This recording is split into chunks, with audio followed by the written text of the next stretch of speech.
सभी जो आज देश के बुद्धिजीवी अम्बेडकरवादियों की ऐतिहासिक राउंड टेबल कॉन्फ्रेंस में जो मंचासीन सम्मानित साथी है और यहाँ जो प्रांगण में बैठे हुए देश के बुद्धिजीवी आए हुए हैं उनको मैं क्रांतिकारी जय भीम नमो बुद्धाय। मैं किन्नर सोनू चोपड़ा डिस्ट्रिक्ट रोहतक हरियाणा से हूँ और 12 साल से एक एजुकेशन के लिए काम कर रही हूँ। जो पुअर स्टूडेंट अपने समाज के SC/ST OBC माइनॉरिटी के उनको फ्री एजुकेशन देती हूँ। और अब लॉ में एडमिशन ले रखा राजस्थान से। आज का जो माहौल है ना, ये मनोवादी सरकार जो हमारे संविधान को खत्म करने पर तुली हुई है। आप लोगों को पता है, किसी भी फील्ड में जाकर देख लो, न तो कोई एजुकेशन का है, एजुकेशन का ले लो और जो डिफेंस का है, किसी भी फील्ड में हमारी जो SC/ST OBC माइनॉरिटी के लोग हैं ना, सुरक्षित नहीं है। अभी 2 से 10 दिन के करीब जो धरने पर बैठी है DU गेट 8 फैकल्टी गेट 4 पर डॉक्टर रितु, आप लोगों ने पता है वो सिर्फ बाबा साहेब अम्बेडकर जी को मानते हैं, उनकी विचारधारा को फॉलो करती है। इस वजह से मनुवादी दौलत राम कॉलेज की प्रिंसिपल सविता रॉय ने उनको नौकरी से निकलवा दिया और उनका जो हक है वो उनको हक नहीं मिल रहा। वो बहन अभी धरने पर बैठी हुई है। मैं उसके लिए प्रोटेस्ट में शामिल होने के लिए आई थी, लेकिन भाई जी का फोन आया तो मैं यहाँ आई और मुझे बहुत खुशी है। भाई मैं आज तक इतने बड़े मंच पर कभी अपने विचार रखने के लिए नहीं आई, क्योंकि हमें तो मौका नहीं मिला। ये सब बाबा साहब अम्बेडकर जी हमारे महापुरुषों की देन है। मैंने पोस्ट ग्रेजुएट BEd किया और एक एजुकेशन में अपने जो समाज सोया हुआ है ना, उसको एक जगाने का एक कार्य कर रही हूँ और अकेले दम पे करती हूँ। आज तक कभी किसी से चंदा नहीं लेती, किन्नरों में रहती हूँ। जो इनकम वहाँ से मेरा घाटा आता है वो अपने समाज के बच्चों की पढ़ाई पे और हमारी जो पुअर बहनें हैं उनकी शादी में खर्च करती हूँ।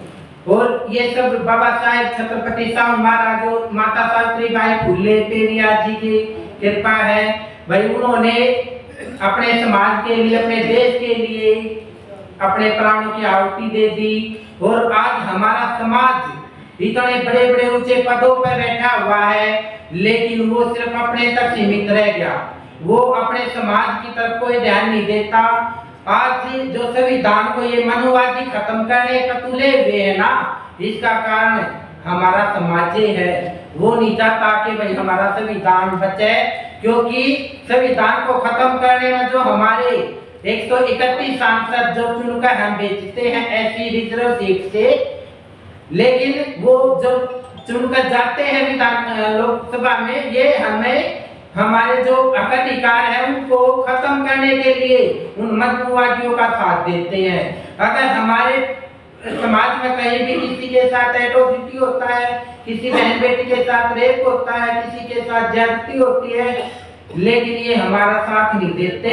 ये पीड़ित पक्ष को और उसका दिल दुखाने का काम करते हैं। सबसे पहले तो मैं कहूंगी, जो हमारे ये विधानसभा, लोकसभा, राज्यसभा में जो हमारे समाज के ये जो मंत्री बन के गए MLA MP है,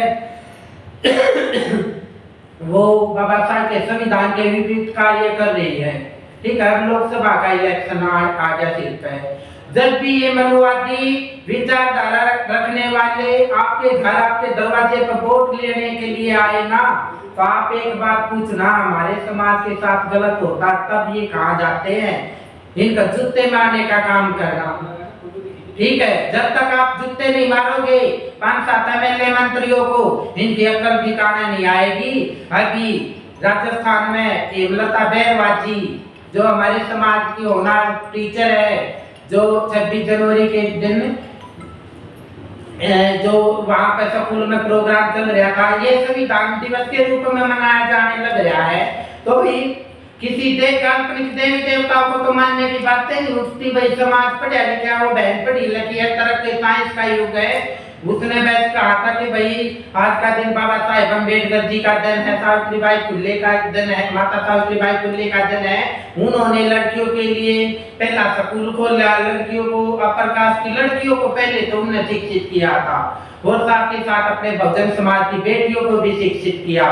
अगर वो माता उस समय अपने एजुकेशन नहीं लेती तो आज भी हमारी बहन बेटियां ये सीएम पीएम जो राष्ट्रपति के पद पे डीएम तक के पद पर बैठी हुई है ये नहीं बनती, क्योंकि हमें हमारे समाज में तो बहन बेटियों को घर से बाहर निकलने का कोई की भी मनाही थी, वो तो बस एक बच्चा पैदा करने की मशीन थी, ठीक है। और एक बाबा साहेब ने एजुकेशन दिया, संपत्ति का अधिकार दिया, बहन बेटियों को पैर की जूती से सर का ताज बढ़ा दिया।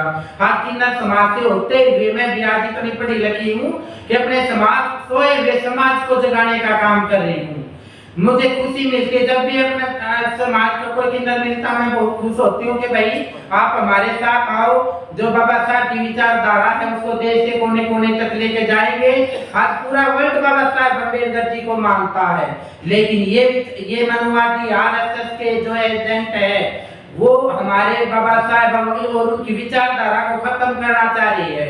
लेकिन इनको बाबा साहब की मूर्तियों से डर लगता है, उनके विचारों से डर लगता है। अगर आज बाबा साहब अम्बेडकर जी जीवित होते तो इनका क्या हाल होता।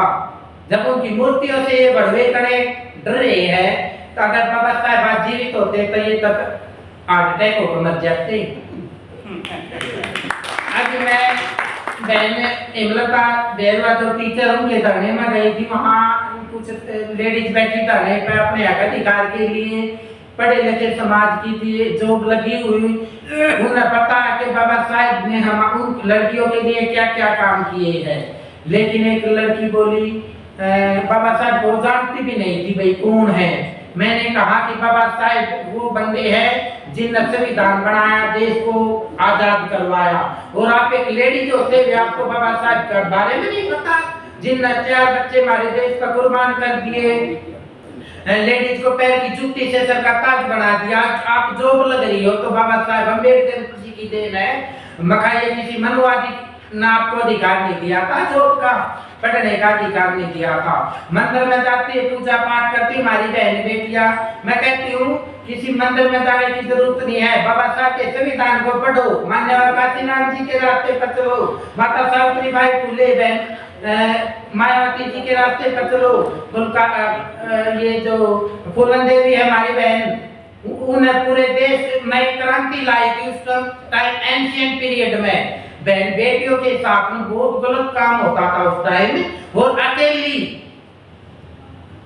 फूलन देवी जी ने 22 ठाकुरों को लाइन में खड़ा करके अपने जो उनके साथ गलत हुआ था उसका बदला लिया था, हैं। और आगे हमारी बहन बेटियों के साथ कोई दिन ऐसा नहीं जाता कि गलत होता नहीं होता हो। मेरा भाई भी फौज में था, मेरे भाई का भी 2 साल पहले मर्डर हो गया था। बहुत दुख होता है जब एक किन्नर का भाई फौज में हो, 19 साल जॉब करके चला जा और उसका ये भी नहीं पता चला कैसे गया है। जिंदगी रहेगी, याद रहेगा, लेकिन कुछ अच्छा करके जाऊंगी अपने भाई के लिए भी, और अपने जो सोए हुए समाज है उसको जगाने के लिए भी काम करती हूँ। मैं राजस्थान से चली थी कल दोपहर को, आज अभी यहाँ पहुंची हूँ, क्योंकि मुझे पता है जहाँ भी अपने समाज की बात आती है, बहुजन समाज की बात आती है, मैं जाती हूँ, क्योंकि मुझे मैं पढ़ जाएगी आज किन्नर करोड़ों किन्नर है देश में, लेकिन बाबा साहब अम्बेडकर जी की विचारधारा को कोई लेकर नहीं चल रहा। वो सिर्फ रुपया कमाने पे एक वो बना रखा उन्होंने, न तो कोई सोशल एक्टिविस्ट करते, सोशल वर्कर करते हैं। लेकिन जब तक हम उनके को बाबा साहब की विचारधारा लेकर नहीं जाएंगे, हम एक संगठन बनाने जा रहे हैं जहाँ अपने बाबा साहब को मानने वाले किन्नरों को एक प्लेटफॉर्म पर लेकर आएंगे। और जो अब इलेक्शन का माहौल चल रहा है ना, जो हमारे एमएलए एमपी है ये वोट मांगना होंगे, इन हमारे लिए क्या किया, हमारे सुविधा को खत्म करने पर जोर दे रही है। इनको जूते मारने का काम करो, ठीक है। जहाँ भी अपनी बहन बेटी के साथ गलत हो, पूरा बहुजन समाज साथ आओ। ये जो डॉक्टर नीतू बैठी है थाने को, वो एक समाज की बेटी ने पूरे देश Bahujan Samaj SC OBC minority की बेटी है। महमूद प्राचार्य साहब को भी जान से मारने की धमकी मिल चुकी है। वो जो थाने पर बैठे थे एक आंसू भाई जी, उन पर भी एसिड से हमला कर दिया, चाय से हमला कर दिया। लेकिन फिर भी बहन के हौसले को मैं सलाम करते हूँ। बाबा साहब ने उनको अधिकार दिया है बैठने के लिए, अपने हक अधिकार को प्राप्त करने के लिए। बाबा साहब ने कहा था अगर हमारा हक अधिकार कोई मांगने से नहीं देते ये मनुवादी, उसको छीनना पड़ेगा, रोड पर आना पड़ेगा हमें अपने हक अधिकार को देने के लिए। 2 अप्रैल को ये मनुवादी भूल गई, ठीक है। 2 अप्रैल को पूरा बहुजन समाज रोड पर आ गया था। बीजेपी की सारे मंत्रियों का दुकड़ हो गई थी, ठीक है। और ये वो अपने आरक्षण का मामला था, ये चाहते हैं कि भाई ये हमारी नमक को टटोलने का काम करते हैं। देखते हैं कि बहुजन समाज को वह जागा है, लेकिन हम जागते हैं। और वोट का अधिकार बाबा साहेब अम्बेडकर जी ने हमें दिया है। वोट का अधिकार, उस दिन वोट डालो, ऐसे दबाओ अंगूठा जैसे मोदी की गेटी दबा रहे तो, ठीक है। बीजेपी के जो लोकसभा के प्रत्याशी कैंडिडेट है, एक को भी जीत कर उसमें नहीं भेजना है संसद भवन में, ठीक है। अपना बहुजन समाज का जो बाबा साहब की विचारधारा पर सावित्रीबाई फुले, पेरियार स्वामी और ज्योतिबा फुले जी की विचारधारा पर काम करने वाले को संसद भवन में भेजो, जो आपके हक अधिकार के लिए, अपने संविधान की रक्षा के लिए काम करे। उसको 1 वोट 1 रुपए दो, ताकि वो अपने हक के अधिकार के लिए, आप लोगों के जो आपके अधिकार है उसके लिए प्रयास करें, उसको प्राप्त करने के लिए जान भी चली जा, पीछे नहीं हटना चाहिए। मैं कभी पीछे नहीं हटती। मैं सारी रात सफर में रहती हूँ, राजस्थान से आती हूँ जब मुझे पता है मेरा समाज के साथ बहुत गलत हो रहा है। ये 2024 का जो इलेक्शन हो गया, ये मनुवादी चाहते हैं कि हमारा संविधान को टारगेट है, संविधान खत्म करना चाहते हैं। अगर संविधान खत्म हो गया, लोग और मनुस्मृति लागू हो गई, तो पहले ही कहते हैं कि अनंत हेगड़े जो पूर्व कैबिनेट मंत्री था, बोले 400 सीट हमारी बीजेपी की आ जाएगी तो हम भारतीय संविधान को खत्म कर देंगे। लेकिन मैं उस मनुवादी को कहती हूँ, बेटा तू 400 बहुत दूर है, 40 कैंडिडेट तो तुम संसद भवन में पहुंच कर दिखाते हो। ईवीएम को बैन होना चाहिए। देखो इलेक्शन सर पा गए, ईवीएम बैन नहीं हो रहा, लेकिन ये बूथ पे ईवीएम मशीन लेकर आएंगे, वो तुम्हारा हक है, अधिकार है।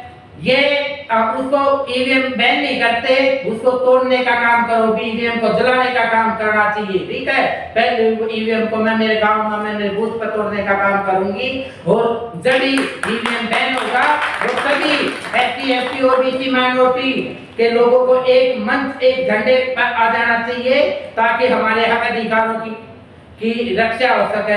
ये मनुवादी चाहते हैं कि हमारा सब कुछ खत्म करना चाहते हैं। जैसे एंशिएंट पीरियड में हमारी बहन बेटियों के साथ शुद्धिकरण प्रथा, सतन टैक्स, देवदासी प्रथा, बाल विवाह, बहु विवाह और एक गंगादान की प्रथा भी चलती थी, ठीक है। ऐसी हजारों प्रथाएं हमारे समाज पर इन मनुवादियों ने थोप रखी थी। फिर भी सतन जो टैक्स था, वो टीपू सुल्तान जो शासक होते थे उन्होंने इसे खत्म किया था, और हमारे बहन बेटियों पर जो टैक्स लगता था उसे खत्म किया। देवदासी प्रथा, हजारों अंग्रेज भारत में आए हैं ना, तो ये हमारे लिए गौरव की बात थी। भाई उन्होंने SC OBC माइनॉरिटी के लोगों को तंग नहीं किया। जो हमारे कई मनुवादियों ने जो टैक्स लगा रखे थे, जो अत्याचार हम पर करते थे, छुआछूत का, वो उनको दूर करने का काम किया। उन्होंने एजुकेशन दिया, उन्होंने रेलवे दिया, रेलवे डिपार्टमेंट दिया था, इसलिए कि वहीं से विकास के लोग रेल में बैठेंगे, कास्टिज्म खत्म होगा। इसलिए मैं अपनी बात को यही विराम देती हूँ और अपने बहुजन समाज को एक बात कहती हूँ, 2024 का इलेक्शन है, हर भी जाग जाओ, नहीं तो ये मनुवादी संविधान को खत्म कर देंगे। जिस दिन संविधान खत्म हो गया, मनुस्मृति लागू होगी, हमारी बहन बेटियां सुरक्षित नहीं है, सेना का जवान सुरक्षित नहीं है, पहलवान बेटियां सुरक्षित नहीं है, किसान सुरक्षित नहीं है, ठीक है। सभी को जय भीम, नमो बुद्धाय।